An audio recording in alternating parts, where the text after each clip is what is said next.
Halo teman-teman, pada video kali ini saya ingin sharing dengan teman-teman terkait salah satu bab pada sebuah buku yang telah saya baca mengenai jaringan kampus. Jadi di video ini kita akan membahas tentang apa itu jaringan kampus, bagaimana jaringan kampus itu berbeda, atau kita akan membahas tentang faktor-faktor yang membedakan jaringan kampus itu. Dan yang ketiga, kita akan membahas tentang bagian-bagian dari jaringan kampus. So, let's get started. Yang pertama, apa itu jaringan kampus? Menurut teman-teman, apa itu jaringan kampus? Apakah itu jaringan yang ada dalam sebuah kampus? Apakah itu benar?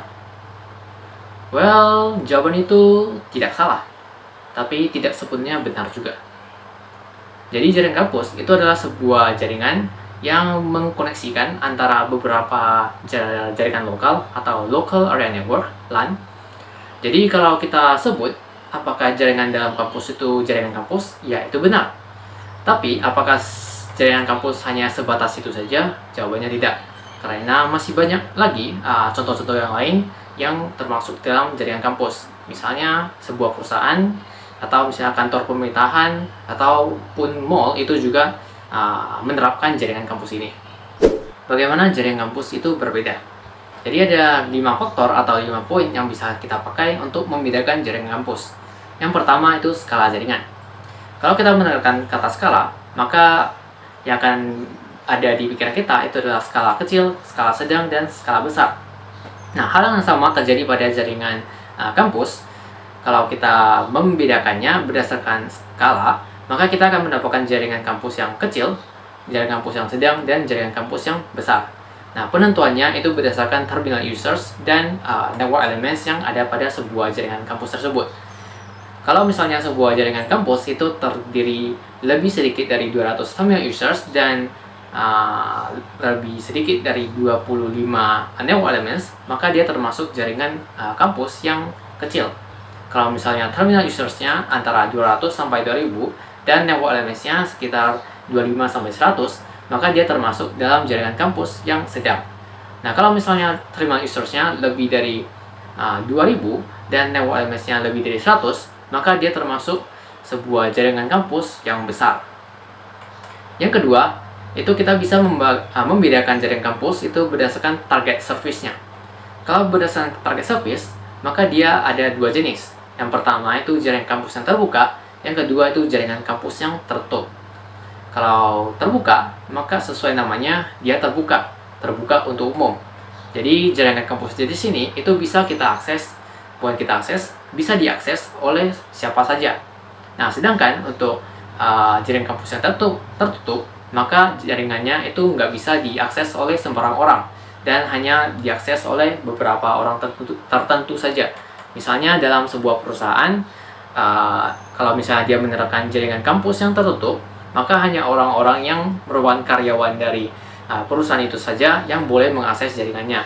Sedangkan yang orang di luar, maka dia nggak bisa mengaksesnya. Namun, pada penerapannya, biasa 2 jenis jaringan ini digunakan secara bersamaan. Misalnya pada mall, yang mana dia harus menservis customer-nya dan juga memiliki jaringan untuk karyawan mereka sendiri, maka mereka akan menerapkan 2 jenis jaringan ini. Yang ketiga itu service yang didukung. Kalau berdasarkan service yang didukung, maka jaringan kampus itu ada 2 jenis. Yang pertama itu single service, yang kedua itu multiple services. Yang single service itu berarti satu jaringan kampus itu hanya berfokus atau berfungsi untuk satu aplikasi atau service saja. Jadi kalau misalnya kita mau bikin service yang lain, maka kita nggak bisa melakukannya dalam jaringan kampus yang telah kita fungsikan ke sebuah service. Jadi kita harus bikin yang lain untuk melakukan service yang lain gitu. Nah, sedangkan yang multiple services, maka dia mendukung berbagai service itu dijalankan dalam jaringan kampus tersebut. Misalnya kita mau memanajemen kendaraan kita, tapi kita juga mau melakukan email service mungkin. Nah, jadi semua itu bisa kita lakukan dalam sebuah jaringan kampus tersebut. Nah, kemudian yang keempat itu berdasarkan mode akses. Kalau berdasarkan mode akses, maka jaringan kampus itu bisa kita bagi menjadi 2 jenis. Yang pertama itu kabel, yang kedua itu tanpa kabel. Nah, kalau yang berkabel itu kita sebut wired. Kelebihannya itu adalah jaringannya cenderung lebih cepat. Tapi kekurangannya itu adalah kita harus menetap pada suatu tempat supaya kita tetap terakses dengan kabelnya itu. Nah, kemudian yang jaringan kampus tanpa kabel, kelebihannya itu adalah kita bisa mengaksesnya dimanapun selagi dalam jangkauan. Tapi kekurangannya adalah bandwidth yang kita dapat dari jaringan tersebut akan cenderung lebih sedikit. Pada penerapannya, biasanya sebuah organisasi atau sebuah tempat, mereka akan mencampur gunakan kedua mode ini, dan itu kita sebut sebagai hybrid. Nah, di hybrid ini, maka ada beberapa bagian yang kita jadikan tetap, itu menggunakan kabel. Sedangkan yang bergerak, misalnya HP kita, maka akan menggunakan jaringan yang tanpa kabel gitu. Nah, dan yang terakhir, itu yang kelima, itu kita bisa membedakan jaringan kampus itu berdasarkan atribut industrinya. Jadi berdasarkan jenis organisasinya itu kita membedakan jaringannya. Jadi di sini ada 4 jenis yang bisa kita bedakan. Yang pertama itu adalah jaringan kampus enterprise atau jaringan kampus perusahaan. Kalau kita lihat perusahaan, biasanya jaringannya sangat kompleks dan tentunya ada banyak hal yang harus dipertimbangkan, terutama untuk keamanan datanya.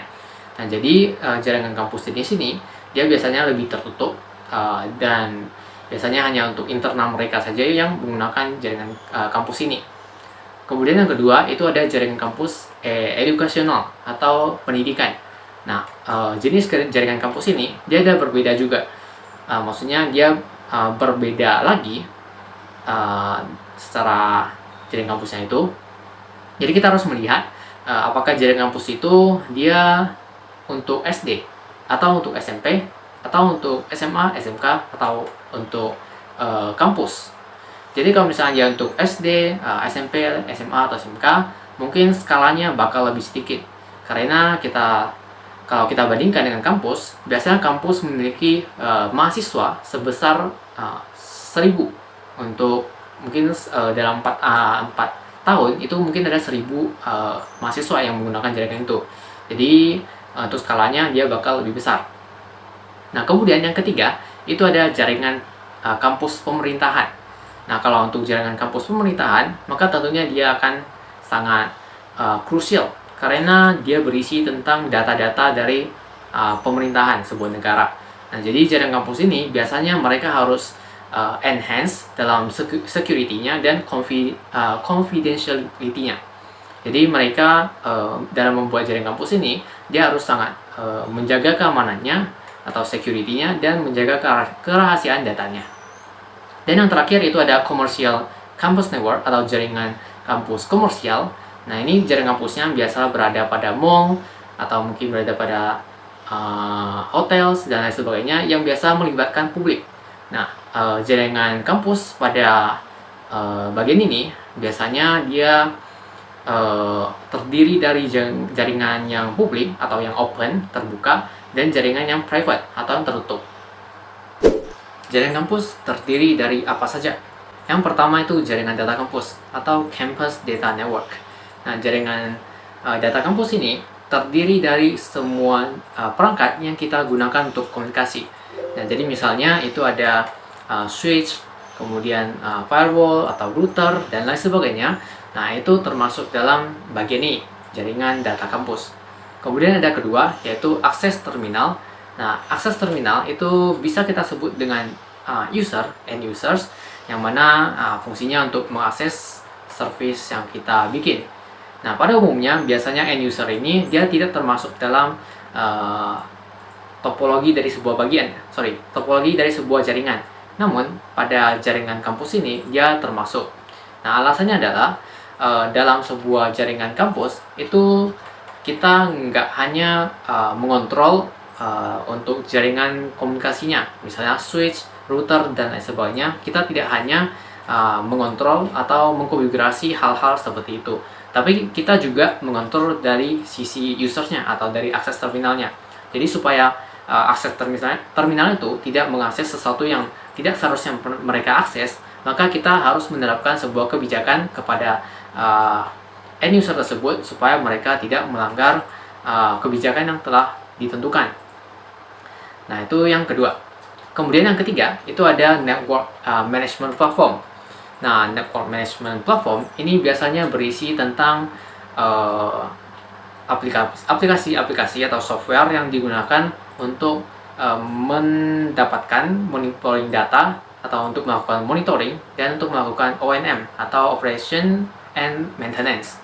Nah, biasanya pada bagian ini akan kita temukan Network Management System atau NMS. Nah, dan data yang dihasilkan dari NMS ini dia akan digunakan pada bagian selanjutnya, yaitu bagian keempat, Security Platform. Nah, dalam Security Platform ini, nah dia akan menggunakan, atau bagian ini dia fungsinya untuk menggunakan data yang kita hasilkan dari Network Management Platform untuk dianalisis dan kemudian diolah untuk melakukan pencegahan terhadap Advanced Persistent Threats atau APT.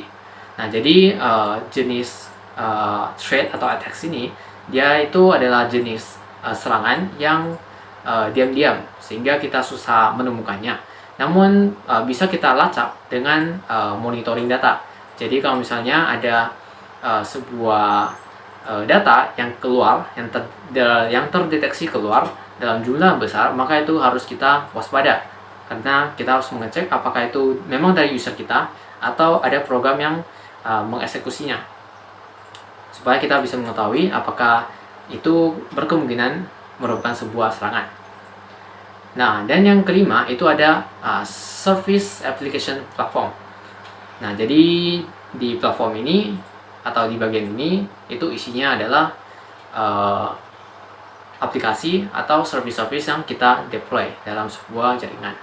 Nah, jadi untuk konklusinya, untuk dalam jaringan kampus ini, dia isinya yang pertama itu ada Campus Data Network atau susunan dari jaringan tersebut.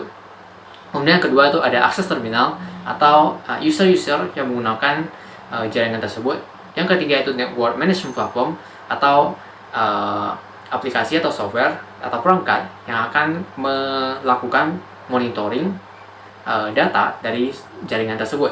Dan yang keempat itu ada Security Platform, itu untuk melakukan pencegahan terhadap serangan atau menganalisis untuk serangan-serangan yang bertujuan ke peratasan keamanan.